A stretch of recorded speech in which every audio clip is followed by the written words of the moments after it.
I firstly wish to thank you all for attending this press conference, which has been called to outline the position of KingAlarm in responding to a panic alarm received from a location Braemar Avenue last week and subsequent related events.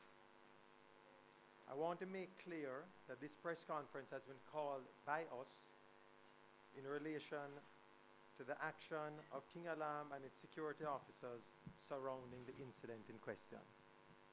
We've taken this approach to ensure complete transparency and in light of the fact that the incident has understandably garnered significant public attention.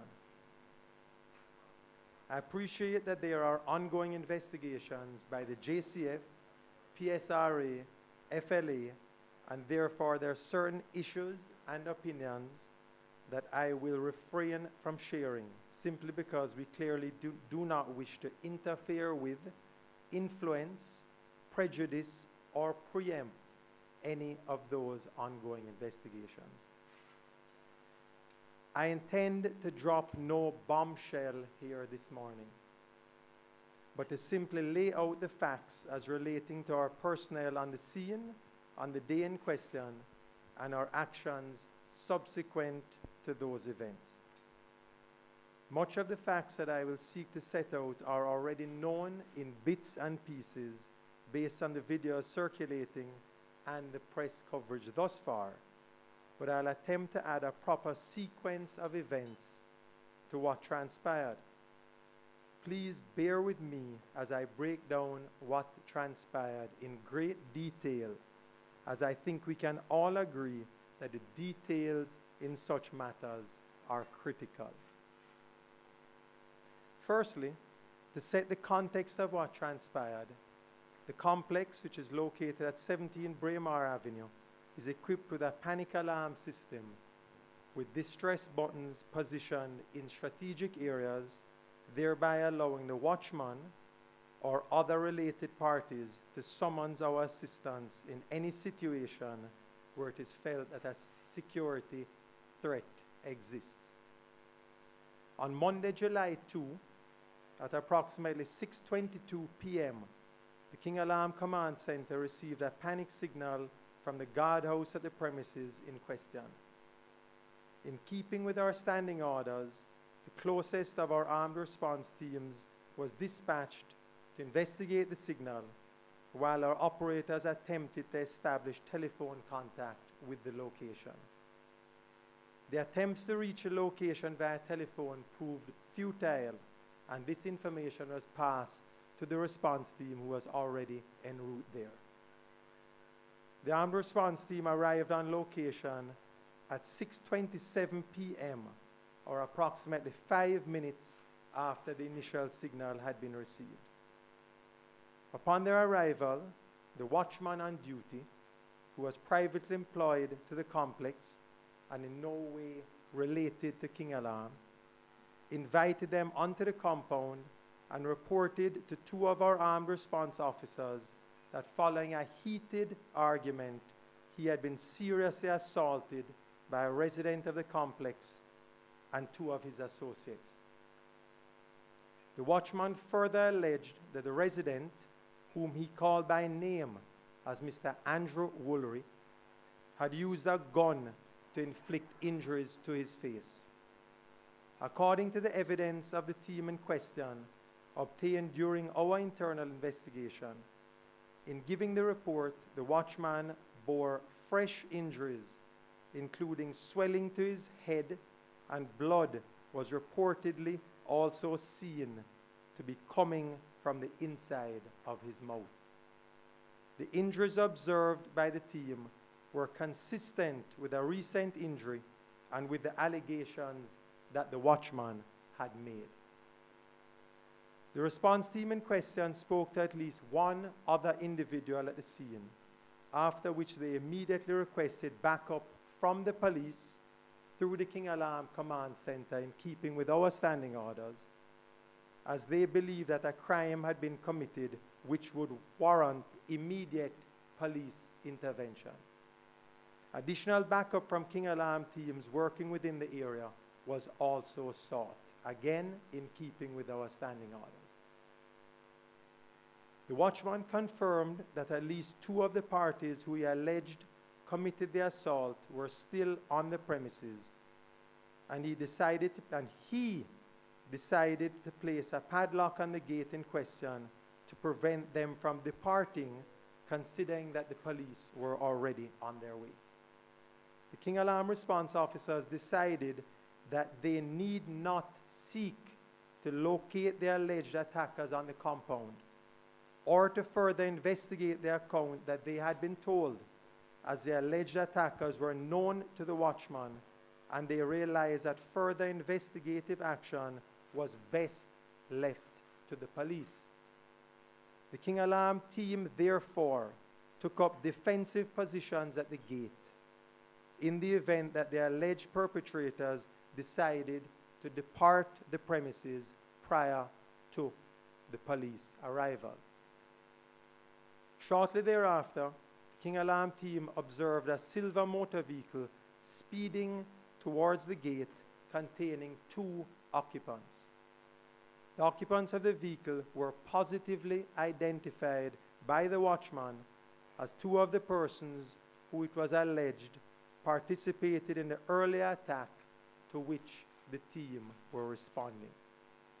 The driver of the vehicle, Mr. Andrew Woolery, along with a passenger attired in a red shirt, alighted from the vehicle.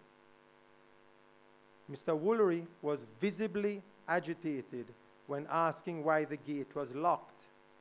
He was advised by one of our team members, politely I might add, that the police were en route as there had been an incident. Stating loudly that he could not be held hostage, Mr. Woolery immediately returned to the trunk of the vehicle, which importantly he had opened prior to alighting from the car, and removed a sledgehammer and proceeded to break off the padlock. During this period, he was observed by the team as being both hot-headed and emotional. The two response team members chose not to physically prevent Mr. Woolery from knocking off the padlock, as while they viewed him as a suspect fleeing the scene of a crime, based on the allegations made to them and the supporting physical evidence, they did not wish the situation to further escalate, as they awaited the arrival of the police and additional backup from King Alarm. Having broken off the padlock, Mr. Woolery kept hold of the sledgehammer and appeared to brandish it as persons now congregated inside the parking area, to include the watchman. It fell from his grasp as tensions escalated, and he immediately reached to the ground to collect same. At this time, the situation was extremely tense. The King Alarm officers attempted to calm Mr. Woolery, but their efforts in this regard appeared futile. During the confusion, the passenger in the vehicle, who is attired in the red shirt, is heard saying that he had not assaulted anyone. Mr. Woolery also appears to suggest that he had no hammer. At one point, one of our officers at the scene, a female, feels that Mr. Woolery appears hostile based on his tone and attitude and his initial unwillingness to lay down the sledgehammer despite repeated instructions to do so, and that he appeared threatening in her judgment to those in his vicinity, herself included. Mr. Woolery appears to place his left hand on one of the King Alarm team members just prior to the female officer discharging a round in the air as a warning and in an attempt to take control of a clearly escalating situation. At this point, several allegations and counter-allegations are made between several parties at the scene. The gate, which had been previously padlocked, is once again closed in an effort to prevent key persons from escaping the scene and in an effort to preserve vital evidence until the arrival of the police. 2 additional KingAlarm teams arrived on the scene at 6:46 p.m. and 6:48 p.m. respectively, and were quickly briefed by the first team there. Almost immediately after, the same watchman who had alleged that he was earlier assaulted by Mr. Woolery and who by this time had changed his shirt from white to blue, unexpectedly tackled Mr. Woolery from behind, forcing him to the ground, at which time a brief tussle ensues. The 2 KingAlarm officers closest to the tussle immediately seek to pull the watchman off of Mr. Woolery. While in the process of doing so, and after having basically succeeded in separating the 2 individuals, Mr. Woolery discharges 1 round from his firearm, causing injury to the watchman. Mr. Woolery gets back on his feet, contending that the watchman had attempted to disarm him and verbally accuses one of our officers, one of the very same ones who had gone to assist, by removing the watchman off of Mr. Woolery, putting his life at risk of having permitted the attack to have taken place. Mr. Woolery retains the firearm in his right hand and is clearly agitated at this point, while still holding the firearm in his hand and motioning as he walked. The KingAlarm personnel were alert to the fact that other persons remained at the scene, including the watchman, and were fearful that Mr. Woolery may discharge further rounds. He was at that time perceived to have been a possible threat to others, to include residents of the complex to whom we are contracted, and the KingAlarm personnel as well.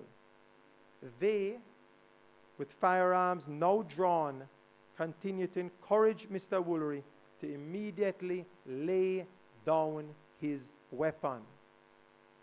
In accordance with our standing orders, the KingAlarm security officers encircle Mr. Woolery and continue to move towards him in an effort to neutralize any further threat that he may have posed and to absorb this threat themselves. Some 55 tense seconds pass, during which time repeated instructions are given for Mr. Woolery to drop his firearm, which he is eventually persuaded to do. The firearm is swiftly collected by a KingAlarm officer for safekeeping, and not knowing if Mr. Woolery was in possession of any other weapon, he was tackled to the ground, restrained, and ultimately handcuffed. 2 of the KingAlarm officers at the scene felt that, while being restrained, Mr. Woolery continued to resist, at which point additional force was used by them to, in their eyes, get him to comply. When the police arrived at approximately 6:56 p.m., Mr. Woolery was released from the handcuffs and handed over to the police, after which they took charge of the situation. Subsequent to the incident, our investigators carried out a swift yet thorough investigation into the conduct of our officers, to include visiting the scene of the incident, interviewing in great detail all KingAlarm officers who attended the scene, viewing and analyzing several videos and other footage taken of the scene from our body cameras, analyzing radio transmissions, telephone recordings, and vehicle tracking records pertinent to the incident, reaching out to specific non-KingAlarm personnel who might have witnessed this incident and been able to provide assistance. Extensive liaison and cooperation with the police, the PSRA, and the FLA investigators, to include the sharing of all relevant digital data with each of those entities to aid in their respective investigations. Once again, the investigation that we have conducted and completed is an internal one and has focused only on the conduct of all KingAlarm personnel at the scene and seeking to determine what might have prompted them to act as they did and to hold them accountable for any unprofessional actions which they may have displayed. We at KingAlarm do not pretend that all of our officers who attended the location the day in question acted professionally and in keeping with our expected standards. From day one, we've contended that any unprofessional behavior on the part of our personnel would be addressed swiftly and decisively, as to would breaches of the law or breaches of our use of force or our human rights awareness policies. As a result, immediately after the incident, all of our personnel at the scene were removed from all duties pending the completion of the investigation. Having done so, 3 of our officers were summoned to disciplinary meetings for various offenses. The female officer, who was shown in the videos as having used explicit language, was one of the 2 persons who clearly did not act in accordance with our best practices and guidelines in subduing Mr. Woolery. She, along with another male officer who appeared to slap Mr. Woolery in his face, were among the persons charged by our internal disciplinary team, as was the senior supervisor on the scene, who it was felt failed to properly exert his authority in taking command of the situation and the crime scene. Of the 3 persons charged, 1 officer's employment thus far has been terminated, that being the female officer in the videos. The senior supervisor was found guilty of failing to take command of the situation and was suspended. He will undergo vigorous retraining on situational awareness in the coming days and will be returned to active duty. The 3rd officer, being the one who was charged for slapping Mr. Woolery while he was being subdued, has retained a lawyer who requested that his hearing be postponed until today, Thursday, July 12, pending their review of all the evidence. For obvious reasons, and respecting due process, I am unable to comment further on the pending hearing or conduct involving that staff member, as the hearing itself is yet to be held. Prior to taking your questions, there are some observations that I'd like to make subsequent to this incident 10 days ago, and I therefore ask for your further indulgence. 1. Mr. Woolery advised our first responders at the scene that it was he who had called them. This statement that he made when attempting to depart the scene of the alleged crime is false,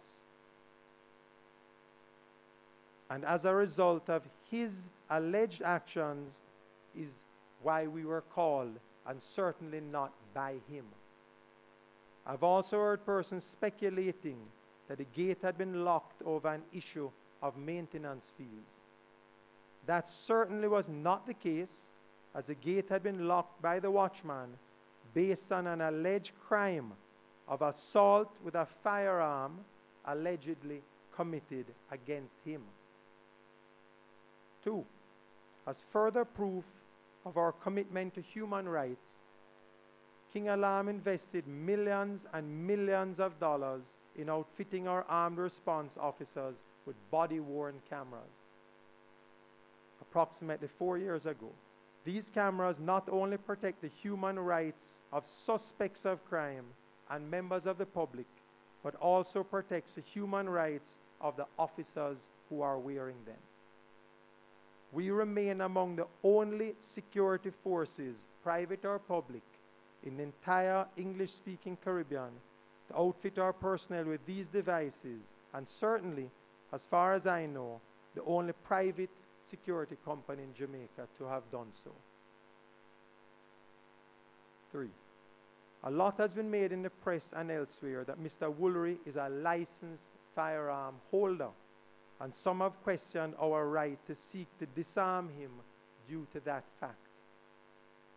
I remind you all, and the public at large, that when we respond to a scene, we're unable to determine if a firearm on display is illegal or licensed.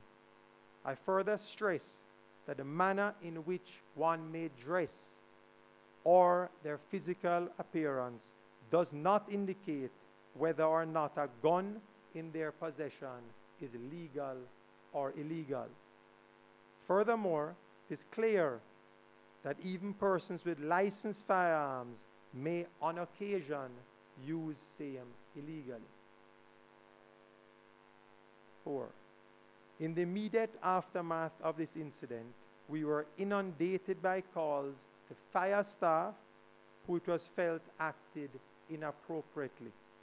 It's perhaps as good a time as any for me to make mention of the current labor laws as contained in the revised labor code, which, while well-intentioned, can oftentimes, in my opinion, be somewhat burdensome to employers. Had we called someone in and simply fired them, we would have been in breach of the labor laws and opened ourselves up to wrongful dismissal lawsuits. There's a process to be followed, and I would be happy to elaborate on some of my concerns with this process in another forum and at another time. 5. A lot has also been made about the legality of our officers seeking to detain Mr. Woolery and his associate on the evening in question. I hope that I can clear up that point for the benefit of all Jamaicans. While it is true that our personnel do not have more powers than private citizens in that regard, all citizens of this country have the right to detain persons under certain circumstances, providing that they are brave enough to do so. I go further to state that, in my opinion, it is not just a right of our security officers to do so, but under certain circumstances, it is in fact their obligation, as that is what we do day in and day out. Our officers are trained to neutralize threats using the minimal force necessary, irrespective of whether or not that threat comes from a barefoot man in a t-shirt or, dare I say, a well-dressed licensed firearm holder in a suit. While the reaction from the public in such scenarios may differ, it is what we do. 6. Some persons have over the past 10 days sought to pit us against the police. Nothing could be further from the truth, as we have excellent relations with the JCF and coordinate and collaborate with them on an almost daily basis. We work hard to complement them and certainly not to compete with them. I've also taken great offense to hearing some in the media making disparaging remarks about one of our officers solely because she was a former member of the JCF. While I share the sentiment that some of her actions were definitely unprofessional and not in keeping with our expected high standards on the day in question, I, for one, resent the suggestions that those unprofessional actions were in any way linked to the fact that she happens to be a former police officer. 7. While there are many negatives that jumped out at me when reviewing the videos in question, there are 4 positives that I would like to quickly highlight, especially as they have understandably seemed to have escaped the average viewer. Firstly, it is noteworthy that our officers were willing to take a stand based on a crime reported to them which had allegedly taken place that fateful evening. These brave officers made it clear that the laws of this country apply equally to all of its citizens, irrespective of what side of the walk they may come from.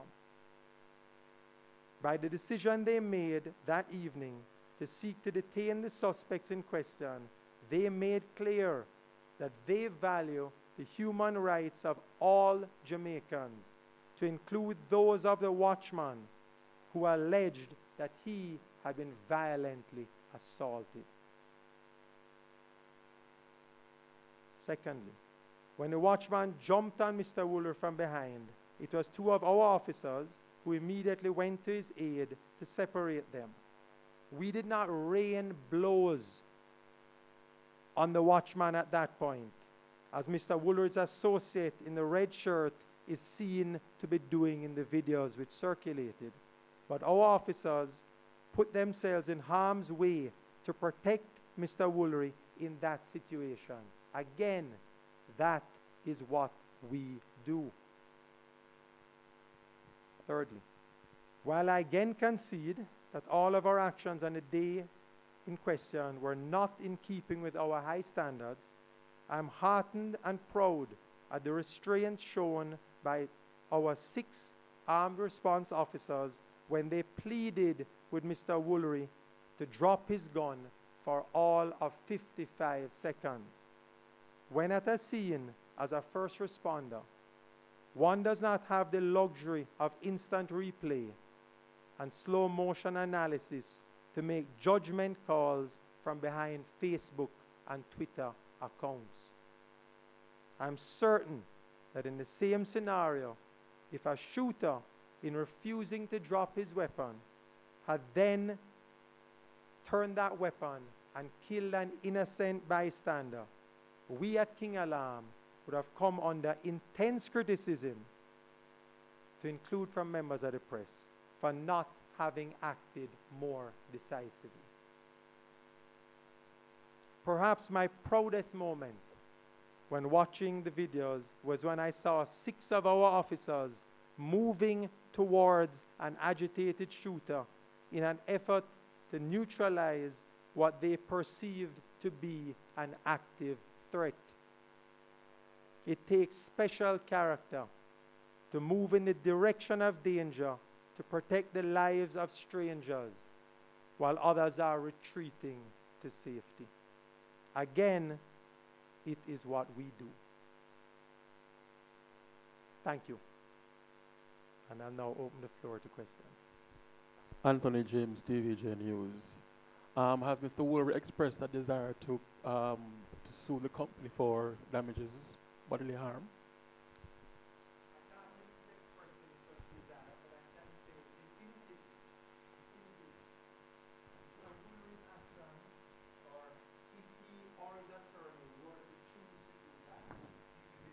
Of my concern.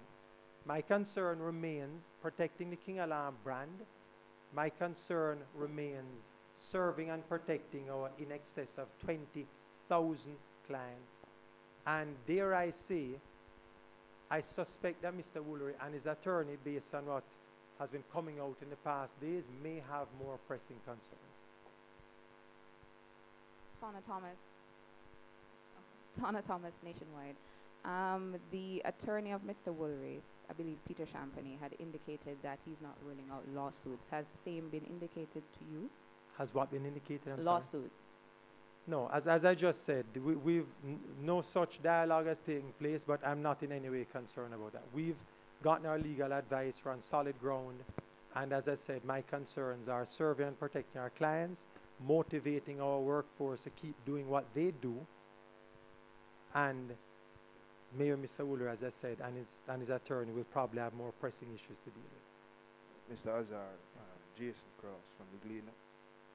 How much has this incident affected KingAlarm as a brand?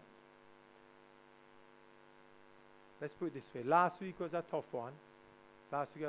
I've realized that one's body can go 10 days with maybe 6 hours of sleep combined.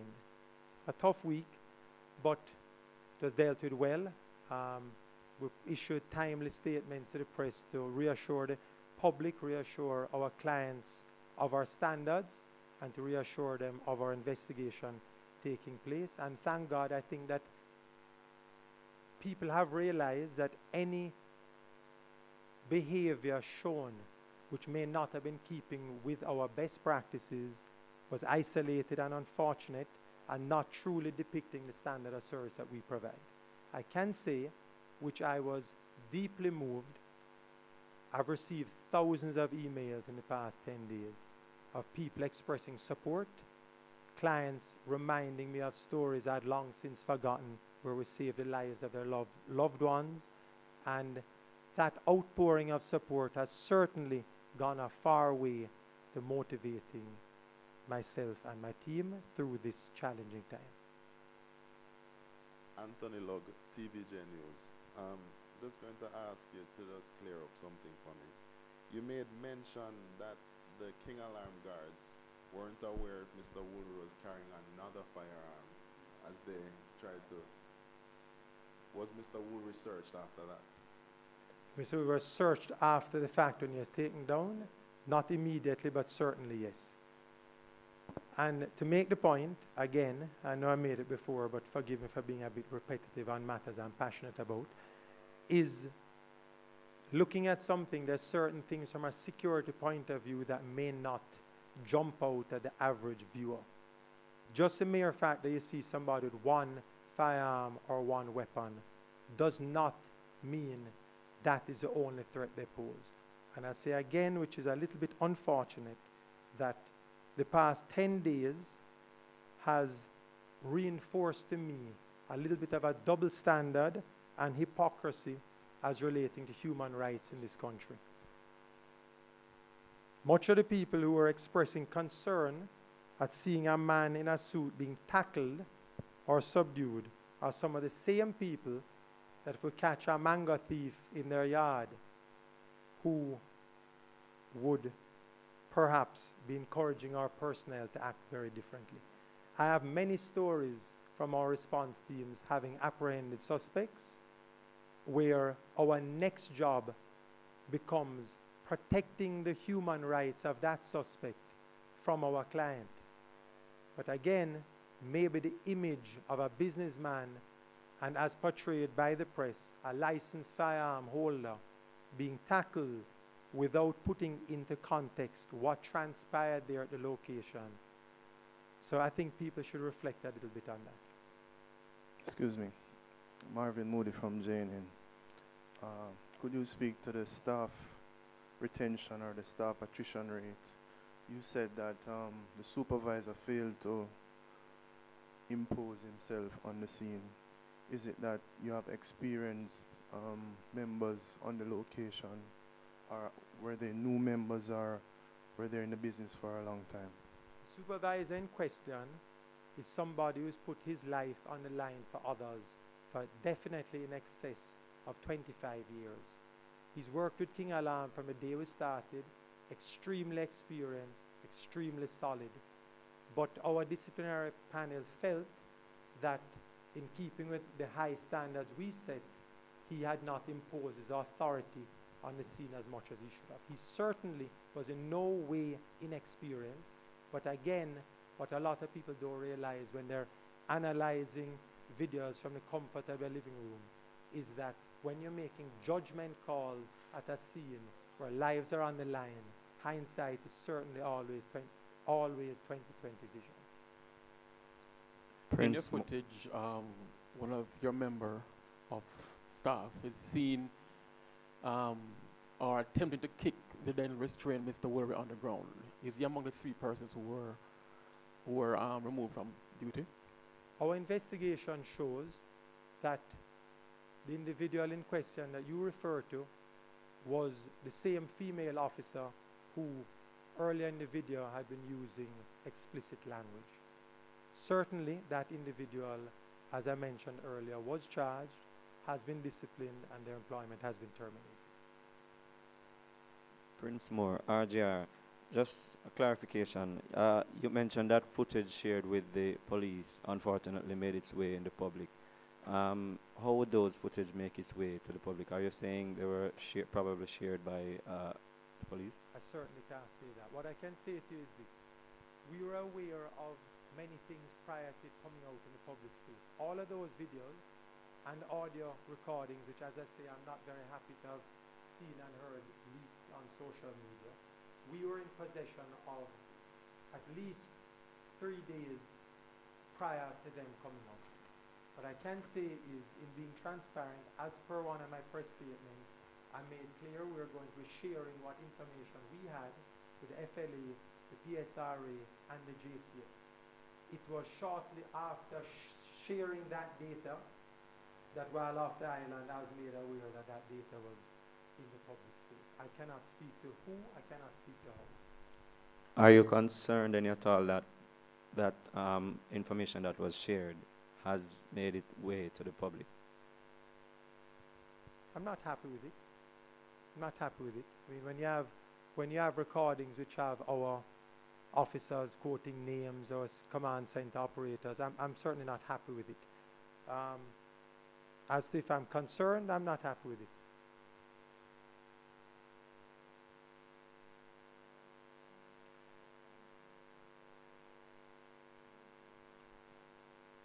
One quick second. It's such a pleasure reading all your news stories and hearing all your names, to actually putting faces to names. This is an honor. Good morning again. Tanisha Mundle from the Jamaica Observer. Can you say how many security guards were on the scene that day? And also, you mentioned 2 security guards who assisted Mr. Woolry during the tackling on the ground. Can you say, you said they put themselves in harm's way. Can you say what were they protecting Mr. Woolry from, or what was the perceived threat coming from the watchman? I think anybody having seen the videos would know. In other words, if somebody, God forbid, were to jump on top of you from behind and push you to the ground, and I was beside you, I'd hope I would try and separate them from you. So I'm not going to speak to what the exact threat may have been, but clearly the 2 persons who had allegedly been fighting earlier were once again in close contact with each other. Our officers in close proximity put themselves in harm's way, and people may say, harm's way how? I'm going to explain that very briefly.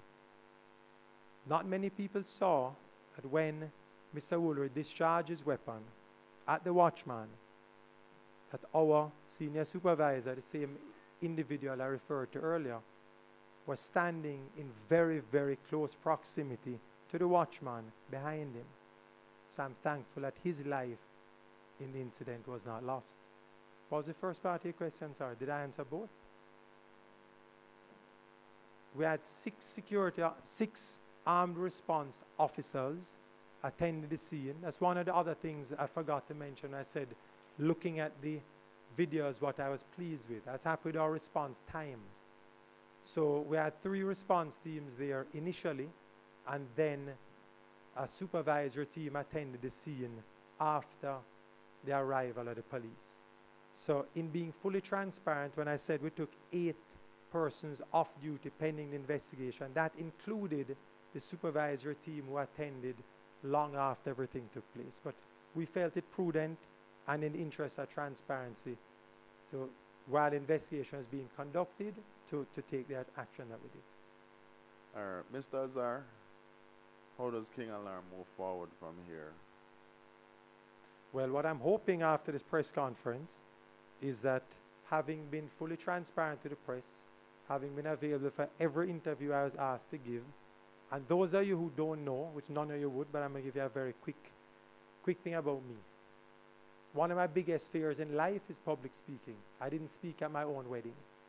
And every time I speak publicly, I have to be reminded by my wife of 17 years that I didn't speak at our wedding. So having been available for every interview and having now given this press conference, I'm hopeful that I can concentrate on running KingAlarm and serving our clients. That remains my priority.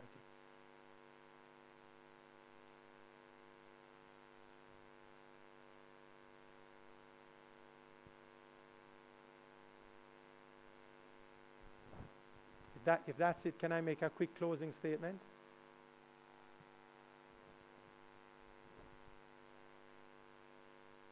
All right. I'd like to thank you all once again for coming here today. While I have some concerns with how this story was reported by the press in the immediate aftermath of the incident, I want to take this opportunity to thank the press for holding our feet to the fire. We have very high standards at KingAlarm, and when we fall short, there's no one who is more disturbed than I am.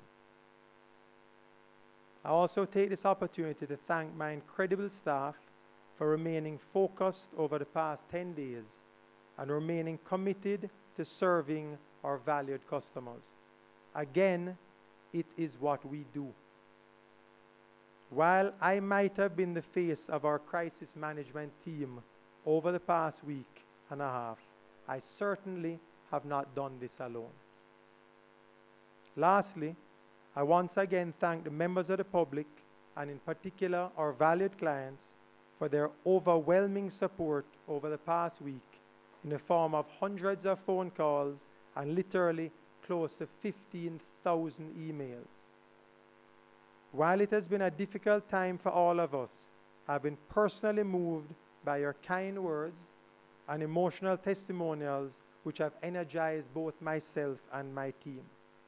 Hearing and reading the impact that we have had in serving you, and hearing of all the positive interactions you have had with our response team members in particular over the years, has been both amazing and humbling at the same time. It remains our honor to serve and protect you, and rest assured that we will continue to work hard to maintain your trust and confidence and that of the general public with the same standards of professionalism that we have proudly operated at for the past 18 years, despite this isolated and most unfortunate incident. Thank you.